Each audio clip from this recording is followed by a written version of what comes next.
You're listening to Supervision with a Vision, where we discuss all things supervision.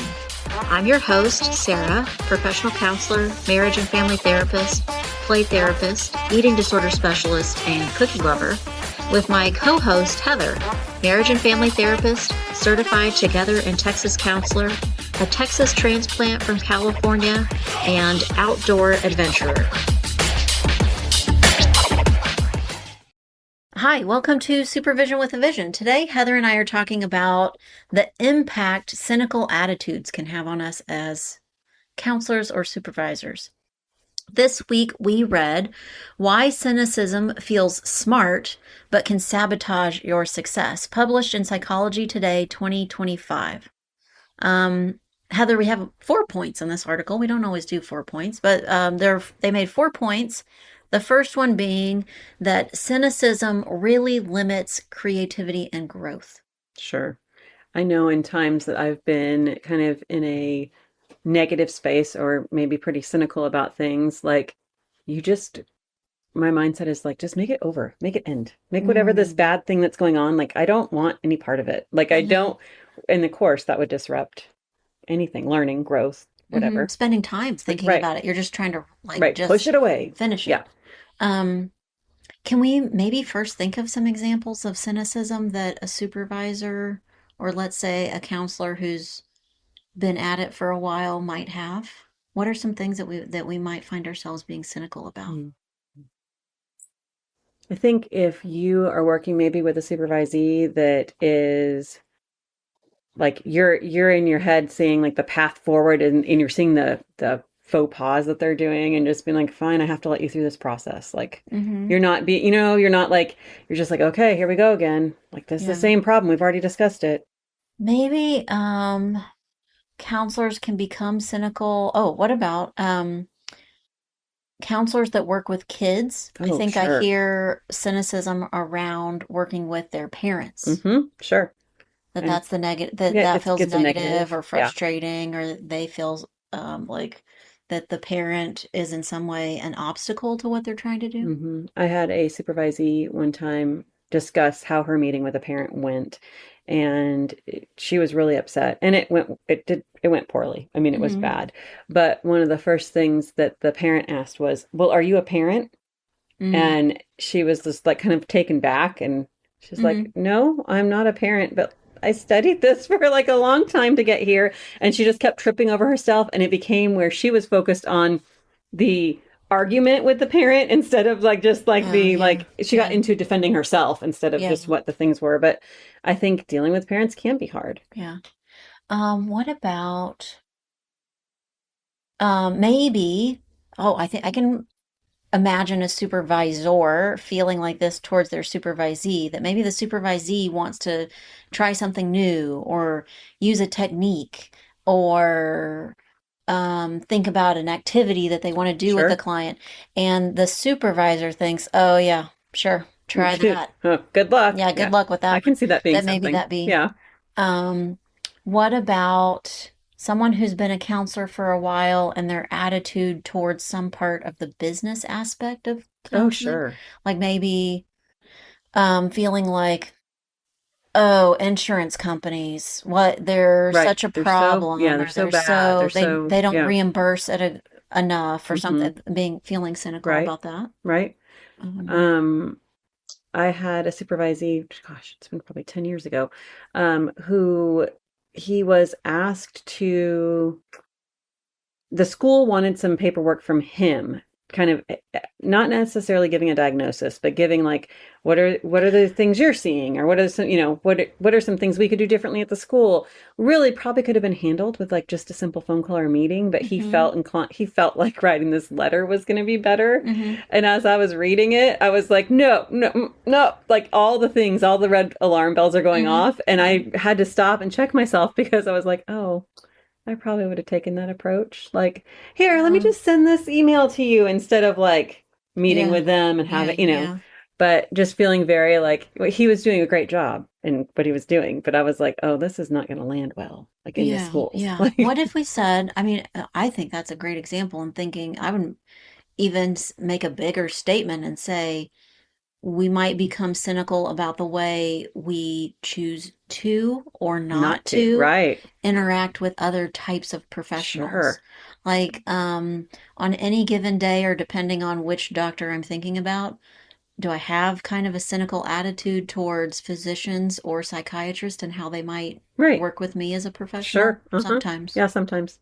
I would agree with that. And then the how that might be reflected on a supervisee is Sure. that they want to talk to a They think it's physician, exciting. Yeah. right? They're ready, or Right. they're enthusiastic, or they whatever. Right. And if we're feeling kind of cynical about our previous interactions with Mm-hmm. physicians, it might not, Might not land. right, Yeah. it might discourage them. Mm-hmm. Okay, so those are examples of things that Could cause. we might be Right. cynical about as a counselor who's been counseling for a long time, or a supervisor.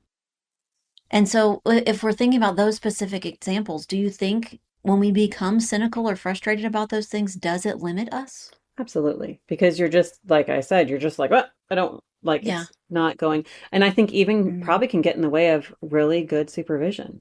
Because Yeah. if our mind is kind of opposed to something or against something or just feeling super negative about it, Yeah. it might affect how our supervisee goes Yeah. about doing that, right? Well, we have, like, we counselors as a group, or psychologists as, Mm-hmm. mental health providers. We have a lot of research that shows that um, the whoever's teaching a theory class, Mm-hmm. those students overwhelmingly choose the same theory to use that their Right? professor uses, even if the professor doesn't tell them The what theory. theory they Right. prefer. They pick up on that professor's fondness or Right. appreciation of that theory, and so then they go with the students adopt it. Mm-hmm.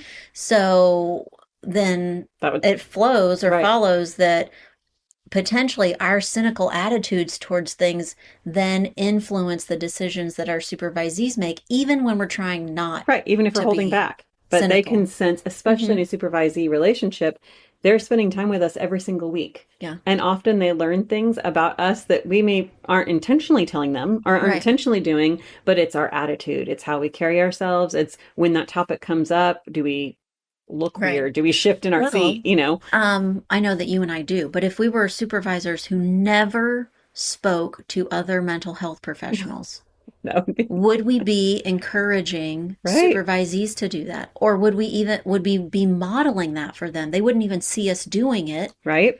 So even if we did kind of encourage it, Would it I happen? don't know that we'd be that encouraging of it. Mm-hmm. And also, would they know how to do it because they wouldn't have a model for it? They Right. wouldn't have, They wouldn't so value it. they wouldn't value Right. it. So yeah, Definitely. so out potentially our attitudes about different parts of counseling could limit or affect not only our creativity and growth, but theirs also. Correct. Okay. How do you think have you ever noticed something that you're feeling negative about limits your creativity and growth? I can remember maybe some like continuing education or some, I don't think it was in grad school, but some continuing education I've had along the way where the person presenting the topic either has done it so many times that they're just not interested in it anymore, Mm, or maybe they're just kind of negative about it. Like, "Oh, I was asked to talk to you about this," and like they don't really want to or yeah, something. yeah. I know that I always walk away from those going like, oh, like, Like, okay, maybe I can't I can't think of a time where I ever attended a training like that specifically, but I can imagine it happening in an ethics training. oh, sure. Like the way that we might talk about ethics is wah wah, Mm-hmm. boring. This Right. is such a pain. I'm so sorry we all have to do Mm-hmm. this today, leaving us not feeling very enthused Right. or energized Just about about it. ethics, Right. but it can be something that we get excited Mm-hmm. about. Could be if you Right. went to a training that was Right. like excited about it. Another side note that has nothing to really do with anything in our field, but like think about people that try to take the test if they get like a ticket to get it Mm-hmm. off your record, like you Mm-hmm. have to go and like take, do Mm-hmm. your study or whatever. Like everyone always looks for like the comedy one. Like you Yeah, always like, true. you want to Sure. look for the Yeah. funny one. You don't want to look Yeah. for like the you're in trouble and you're here and get Yeah. this done. Punishment. Right. Um, I mean, what if I had a cynical attitude, or kind of maybe a flippant attitude about a modality of counseling, and I Oh, go to a training and I'm like, this is cuckoo. really Yeah. goofy.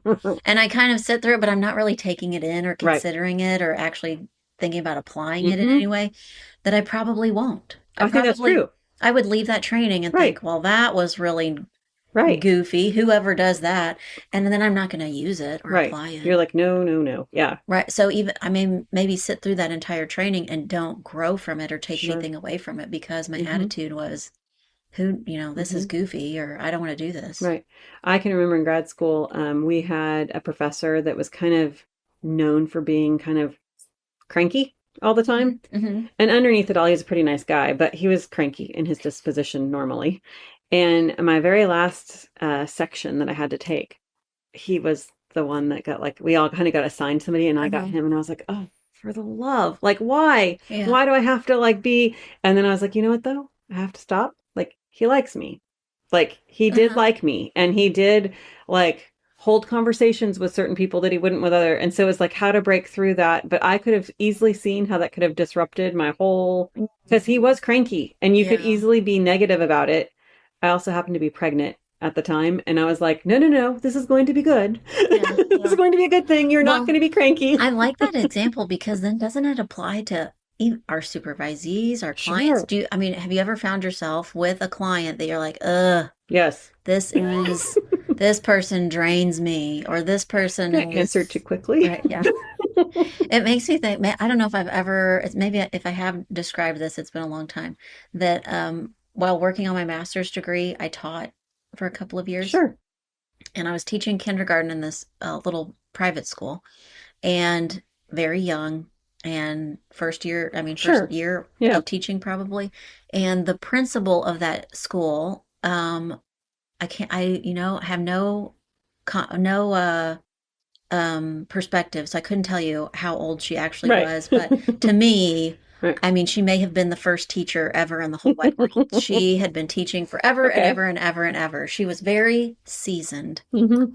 And one day I'm cleaning up after my kids leave, like scrubbing tables and vacuuming Right. and stuff. And she comes in and she sits down in one of the little tiny kid chairs Hmm. and she's just sitting and talking to me while I'm vacuuming. And she said, well, how's it going? And I said, great, I love it. This is Hmm. fun. And she said, how are your kids? They're great. They're great. She goes, which one of them bugs you? And I froze you're and I like, was like, oh, I can't say that. right. That's a terrible thing to say. And I just froze and didn't say Hmm. anything. And she said, it's okay. Every single year I have ever taught, there was always at least one kid that just drove me nuts. Right. And I still must have been looking at her like, Oh no. Yeah. she's reading my mind. Yeah. And she said, it was Cheyenne, isn't it? And I was like, No, she no. is reading my mind. How does she know? And I was like, yes, that's so bad. She's Right. like, no, no, it's not. It's not. And Hmm. she totally gave me A lot of grace, a like, lot of like, yeah, yeah. just room to be annoyed by this kid who was so stinking cute. I mean, all the time, Yeah. like, why are you driving me nuts? Right. You're the sweetest, cutest kid, but you're just Hmm. driving me crazy. Right. Um, so yeah, maybe we can even be cynical towards a specific client, a Hmm. supervisee, in my case, Right. this little cute kindergartner, Right. that keeps us from being creative, growing. Hmm. Our next point is that all the things that we've just described, it means it blocks change. Sure. It again, what did I say first of all was like push it away. I don't want it. I don't want to see it. I Hmm. don't want to do anything Hmm. with it. Get it out of here. Hmm. So I think it does just gets in our way of anything happening. I wonder if she hadn't have approached you with that, how long it would have taken before you said something to someone about like I don't know. this kid is so annoying. I really clearly remember her. She was really cute and sweet, and she just would drive Oh. me nuts. Mhm. She had a hard time playing with others. Yeah. Hmm. I like this next point. Name the feeling behind cynicism. Mm. Oh, that's tricky. Yeah. Frustration. But I Sure. feel like there's even something I want to deeper say than frustration. this is not a feeling word. I want to say it's all of the yuck that's all mixed up because I don't think it's one thing. I think it's frustration, yes. But I Hmm. also think it's maybe in my point of view, when I get something that I'm cynical about, what I'm almost like avoidant because it's going to require something of me I don't like. I was going to say a degree of being exhausted. Yes. Yes. Overwhelmed. Uh-huh. Are overwhelmed and exhausted too Yes. similar? No, I think they're separate. I Overwhelmed could was, be by the content and yeah, exhausted I about was going to the, say exhausted to me means like physically tired, yes. And then and overwhelmed. overwhelmed is more like a mental. Yes, agreed. Yeah. So frustrated, overwhelmed, exhausted. Stay with us. We'll be right back.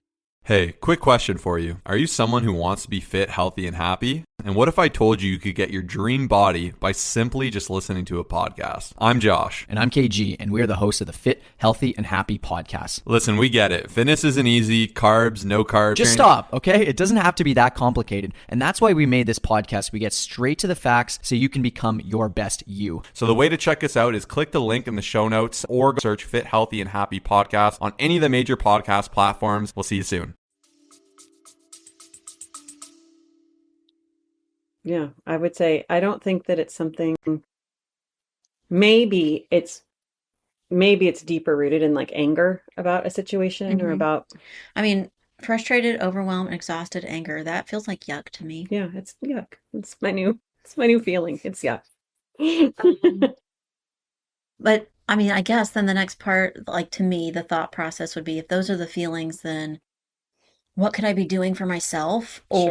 Or how could I realize that when it's smaller and hasn't then Got developed to that into point, this right? cynical Mm-hmm. attitude if it's small? And maybe that my sweet principal was trying to do that for me. Right. Help me to see it before it became Right. a big feeling that really was reflected in my behavior towards this little girl. That if it's me being tired, Mm-hmm. me being overwhelmed, Right. frustrated with something, maybe her or something else, that I could maybe address that Sure. before it was then Yeah. something that I was reflecting back onto this person. So same thing if we used any of our examples as a supervisor, Mm-hmm. talking to professionals, Right. dealing with parents, dealing with a business end of counseling. Right. Some kind of paperwork, something that's Mhm. required, or That if we, before allowing it to be reflected onto our supervisees, we Sure. dealt with the fact that we were exhausted or Right. overwhelmed Mm-hmm. or frustrated with something, Right. then it might not be reflected on our supervisees in the same way. Right. I actually do not care for the paperwork part of our job. I Mhm. just never have. But I had a supervisee one time who kind of picked up on the fact that I was like, she was like, oh, and she wrote the most beautiful notes perfectly, not too much, not too little. It was something she was incredibly good at. And it kind of did change my disposition about it because I was like, oh, I never told her I hate notes, but she picked up on it again without but she just could really write a great note that was very just like, I think that's cool because I think had you been too like buried in cynicism, I don't think you could have appreciated that.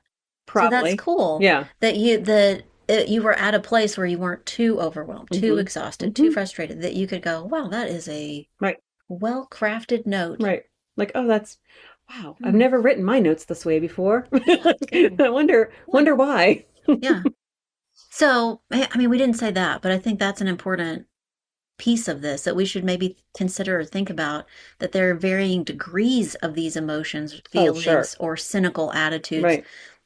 So it's not that we're completely cut off from creativity, growth, or change, but that when we maybe on certain topics, or at certain moments, we can find ourselves in a place where we're not creative, growing, or changing. Yeah. But that's not impossible. Right. Well, that definitely lends itself towards the last point, which is replace cynicism and find stronger ideas and real contribution. Mm-hmm. Can you think of in your career as a counselor a time where something bothered you?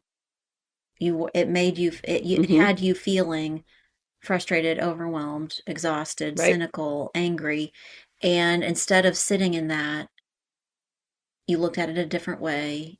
You took a different approach, and maybe resulted in a feeling of real contribution. So this is kind of I'll try and make this story short.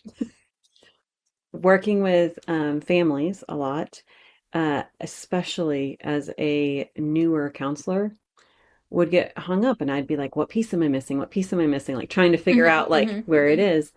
And time again, it lent itself to the same pattern. And it was usually that there was some kind of chemical dependency going on. Mhm. And I don't know if it was just where I worked at the Yeah, time yeah, or like that what was was the like, theme, yeah. why do I keep, and I kept missing it. And so it was Mhm. annoying. And Mhm, so mhm. then for a while in that learning time, if something came in with an intake, like I was given my cases, I wasn't Mhm, picking them, mhm, mhm. and they would say like possible addiction or possible chemical Mhm. dependency, I would like just immediately have such a negative, Yeah, I don't want that. yeah, Like just yeah. like, but in reality, after I kind of learned to, okay, one, I needed more education on it. Mhm, Two, I needed to remember what was my place in the room. mhm, I'm not, mhm, I'm not there to treat that addiction. That's not what I'm there mhm, for. mhm. But then trying to figure out like, okay, so how do I kind of ride the storm with this family that maybe the Yeah, person that's in addiction isn't even part of our yeah, sessions. yeah.